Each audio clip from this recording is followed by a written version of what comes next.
right, welcome back to One Bills Live. Chris Brown, Steve Tasker with you here on a Tuesday, and it's the time in the show when we welcome in former Bills center Mitch Morse for From the Armchair, which is presented by Raymore and Flanagan.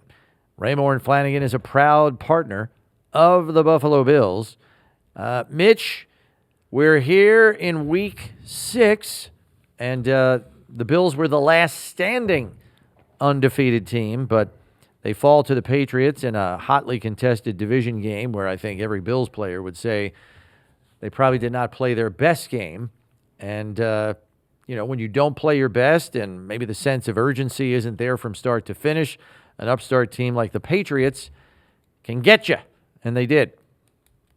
Yeah, I think you're at the point where you're welcome to the NFL as a fan, as a player. You're not going to go undefeated. You're going to hit these hiccups, and it's how you respond. It's how competitively emotional and physically resilient this team can be, and we'll find out. I think against a very interesting opponent on Monday night versus the Falcons. Mm-hmm. What are your thoughts on where the Bills stand right now? Certainly, in the wake of a recency bias and a tough loss to the Patriots, maybe the shine's a little bit off a 4-0 start. I actually kind of like the fact that they had this, I wouldn't say wake-up call because that's not fair, but this little, kink in the armor, right? Like this game was, I think if you ask the players, like you had alluded to, physically the Patriots probably came out on top, execution-wise, penalties, turnover. You want that little fire early in the season, especially against a rival like the New England Patriots, to get you an opportunity to sit back, look intrinsically at yourself, but also as a team to see where you can get better. I don't think this team was riding high on themselves, right? But I do think this is a little bit of a gut check. And if you take this is going to be a beautiful tool to propel you into the second half of the season, especially after this bye week coming up after this Monday night game. All right, so let's take a look at this last game because it wasn't all bad. And the first thing we want to cover here is the performance by Greg Rousseau, especially at the outset of the game. Bobby Babich had told us leading up to this game, Mitch, that he had a sit down with Greg Rousseau and basically told him, we need more from you. He got it right at the start of that game. Yeah, I think it was a great tone-setting drive for Greg Rousseau. The first 4 plays, 1 tackle for loss, 1 sack. I really like the tackle for loss and that toss crack play. He read that tight end blocking down on him beautifully, got up the field, bent the corner, still eluded somewhat of the pressure from that tight end and was able to make a big play.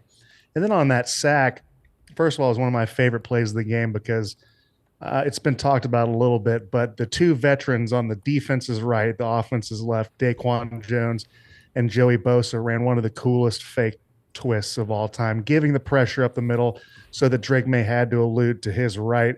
But Greg Rousseau hit the edge, kept contained, but also kept a real long arm so that he was able to elude a pretty good tackle, and Morgan Moses has been doing it for quite some time and making that sack rather, and it was just a good tone setter for that defense, a good getting off the field quickly and getting their offense the ball early on. Yeah, he was the team leader, tied for the team lead in tackles with 6, had the sack, as you mentioned, 2 tackles for loss, 3 quarterback hits in that game. That's more of the stat line that they're looking for from Greg. And defensively, it seemed, holding a team like New England to 23 points and in the last-second field goal as well, and getting some stands when the Bills turned it over 3 times, particularly in their own end.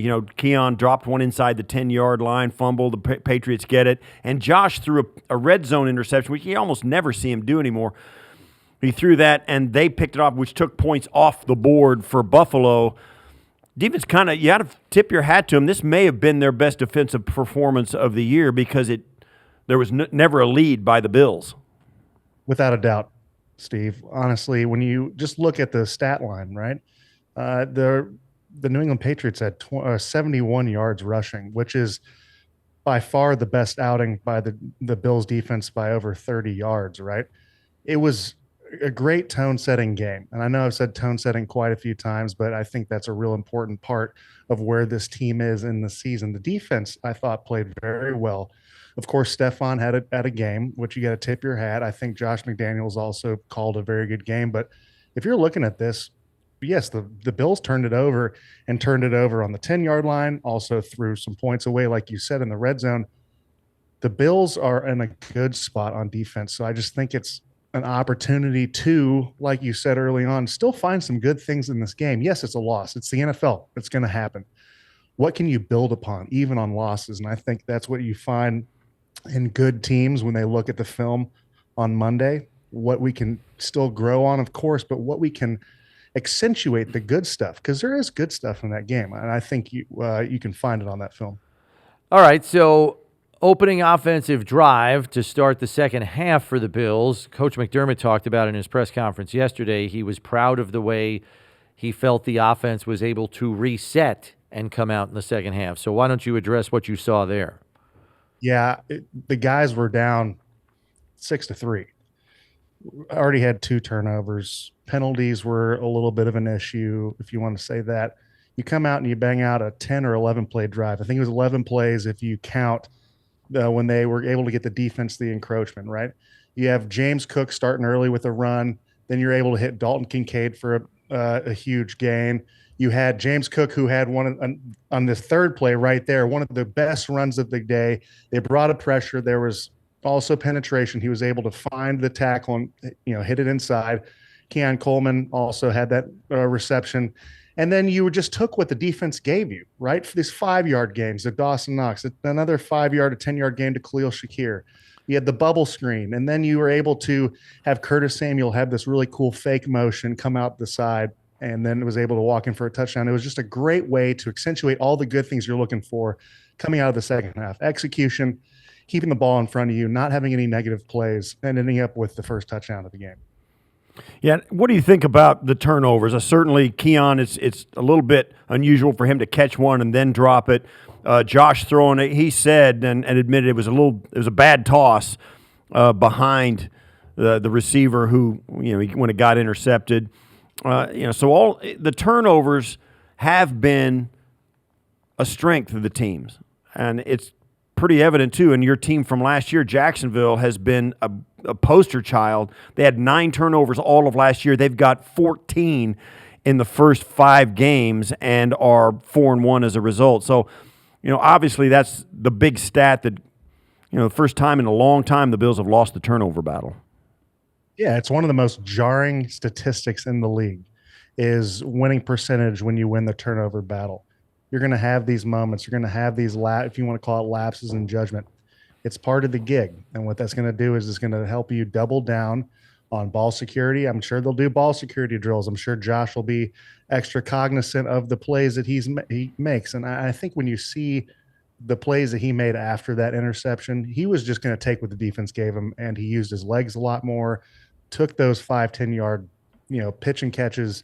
And that's what you want to see in your team. You want to see them learn on the fly, make those in-game adjustments, but also implement those as they go down the I know the Bills rushed for 118 yards. It didn't feel like that, right? I mean, what do you think about the Bills' running game right now? I think the Bills' running game's in a really good spot. Watching the New England Patriots, what they did, they knew that the Bills' bread and butter was under center, outside zone to the weak side with that cutback, right?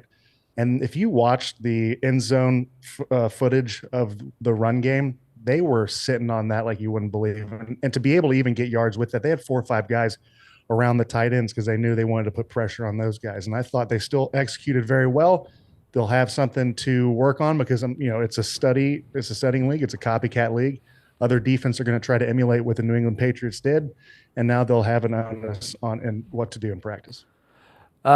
Last thing that you wanted to pull from that game, obviously Dalton Kincaid had a day, 6 catches for a single-game career-high 108 yards.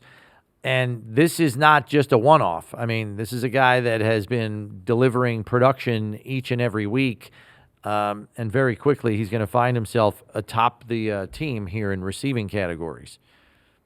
It's just so much fun to watch him play football right now. See him have his confidence in himself, the quarterback having confidence in him. 6 receptions, 108 yards. He's on pace for almost 1,000 yards this season. I think he's just going to continue to grow, be better, be more available for Josh. Josh is going to find more trust in him, and he already has a bunch of trust in him. Just to see what he's able to do in the pass game, but also the blocking game. I know he had that early, weird kind of ticky-tack holding call where they kind of fell into each other, but what he's been able to do not only in the pass game, but in that run blocking phase or perimeter blocking is just so fun to see. He's on pace to have an all-pro Pro Bowl year. I'm looking forward to seeing him maturate as the season progresses. Yeah, and look, while he's doing all this stuff in the passing game, I would say the part of his game that's improved the most is probably his blocking. I know he got flagged for that ticky-tack holding call, but to me, I think he's really invested in making his blocking better, and I think that's why the team feels so confident, going to 12 and 13 personnel. Yeah, it's coach's bread and butter right now, right? Brady loves that 12 and 13 personnel. He loves his tight ends and his receivers blocking on the edge. And to your credit, what you said, Dalton Kincaid has made a conscious effort in improving that part of his game. Just even his hand placement at the second level, something extremely hard to do. He's surgical with it. And that gives you the ability to, of course, move and maneuver with your guy, but also gives you the ball carrier an opportunity to make these moves without you getting a holding call. And he's just, what he's doing right now with the football in his hand and without the football in his hand is really something special to see. And I'm so excited for him as a player and also as a person. Mitch, thanks for the time. We appreciate it. Mitch. We'll catch up with you next week after Monday Night Football. Looking forward to it, fellas. Have a great week.